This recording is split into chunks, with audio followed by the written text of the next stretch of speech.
Hey guys, thanks for tuning in to another video on InRangeTV.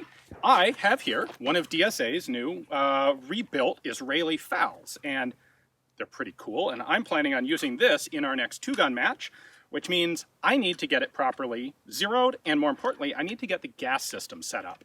One of the reasons that the FAL had issues in some various military services is that it is extremely adjustable. The gas system here, this nut actually threads all the way up to the front sight block and all the way back to the handguards here.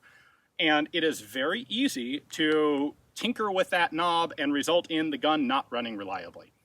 And worst case, it running like most of the time, but not always. And this is an issue where the Israelis found that their basically conscript troops messed this stuff up and the guns didn't work well. So that's not to say that it's strictly speaking a bad design. It means you have to understand how this works, understand how to set it correctly, and then not mess with it unless you actually need to mess with it. So rule number one is, with a rifle like this, pick the ammunition you're going to use and stick with it. So I am going to use Hertenberger M80 NATO ball surplus ammo. I have a bunch of it. I like it. It will run great in this rifle, but I have to set this up. So as you screw this nut downwards, back towards the shooter, you are closing off, you're reducing the amount of gas pressure in the system. So what we're going to do to get this set up is back it off to the point that it doesn't cycle properly, which I've already done. And then I'm going to load one round in a magazine at a time and go ahead and fire one round, presumably the first time. In fact, I know the first time the gun won't lock back. It may not even properly eject the empty case. That means there's not enough gas. I will then open this up, one click, run one more round in the magazine, and I'll continue that process. Fire, open the gas system by a click, fire, open the gas system. I'll continue that until the bolt actually locks open on the empty magazine. And because I'm only loading one round in each magazine, we will know exactly on what setting that happens. Once you're there, I'm then going to open it like two more clicks to give it just a little bit of extra play. And at that point, the gas system has been set and we're good to go. I have a 20 round magazine as well. Once I've got it properly set up, then I'm going to dump the whole 20 round magazine to make sure that it is in fact running reliably. So it's not a difficult process. It's just one that you have to understand in order to properly set up the gun. So one round in the mag, here we go. All right, so that ejected, but it didn't lock open, which means I am going to close that up by one notch.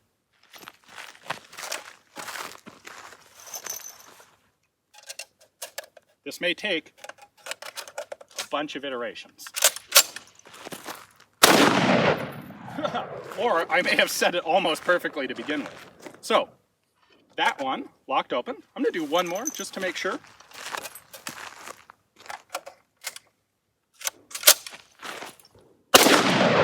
Yeah, see, that is where you get issues, where it's not quite working all the time, but it works sometimes. So I'm going to go ahead and click this one more position right there.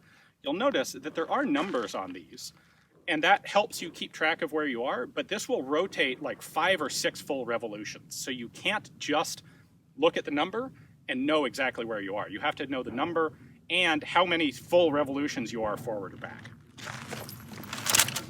All right, so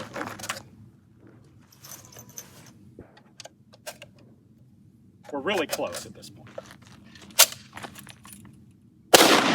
Yep, that one locked open. Do one more to make sure again.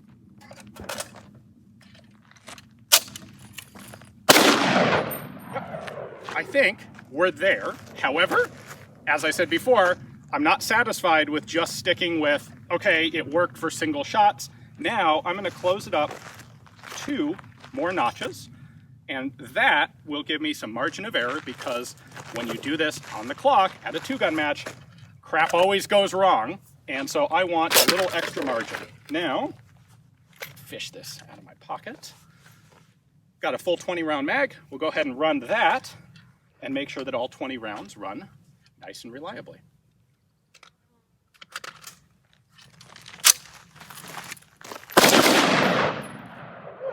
All right, that's a problem.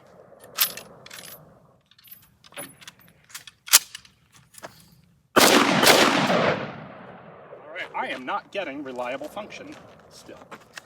So,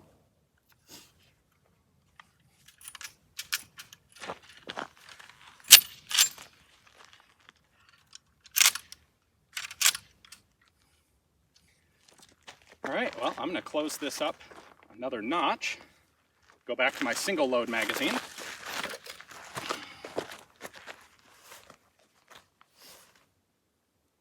You can imagine if you're an armorer in the Israeli military and you have a whole squad of guys, none of whom really know or give a crap about what that thing really does, and they start dicking with it at some point because, oh, Bob's got a little bit sandy and he had to open it up, so I should probably open mine up too. Well, and then it just all goes to,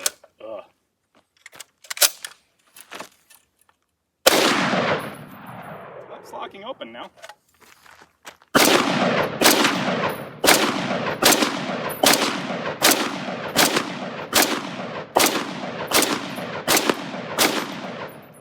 All right, I think I finally have it set in there. So, woohoo! That gets toasty, by the way.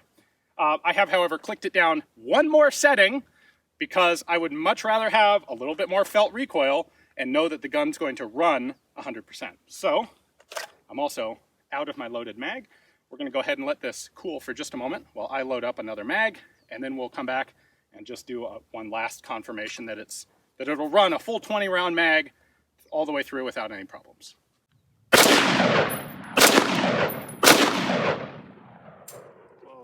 Closer.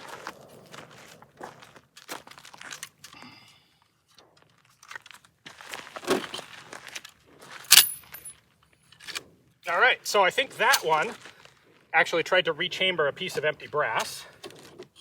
So we're gonna click it 2 more. We'll get there. You can see why this would be an incredibly frustrating exercise for basically everyone.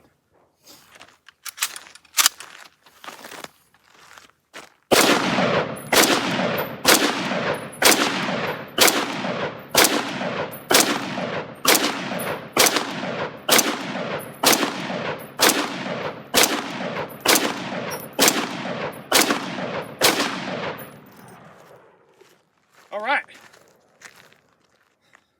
I think we're good. I hope we're good. If I have any trouble with this in the match, I'm confident enough at this point to crank it 1 or 2 more clicks and consider that done. So that is how you have to actually adjust one of the early metric pattern, really adjustable FAL gas systems. So if you buy one of these guns, I think it's important to point out that this isn't some quality control thing with DSA. This is simply how these guns were developed. And they're given this really granular adjustability so that the guns could be made to run on any sort of ammunition. You know, FN was selling these guns literally worldwide. So the ammunition that the British wanted may not have been the same as the ammunition that the Venezuelans wanted. A lot of these countries were not NATO member states. FALs were sold widely across virtually the entire world. So from a manufacturing perspective, I can see why they did the gas system this way, but from an end user perspective, it would have been much nicer to have something a little closer to what the British did with their L1A1s, where they much reduced the number of adjustments available in the system. So if you get a metric FAL, or even an inch pattern British FAL, go through this process first. It will say, while it's annoying and it's ammo, it requires a lot of ammo consumption at first, it will save you a lot of headache down the road. Get it set up right, stick with that same ammunition, and then you know that you're good to go. So anyway, that has been a PSA from your local friendly neighborhood InRangeTV. Hopefully you guys enjoyed the video. If you do, please feel free to help support us on Patreon. If you can't do that, we of course totally understand. Check us out on any one of our many distribution points. You can find them all at InRange.tv. Thanks for watching.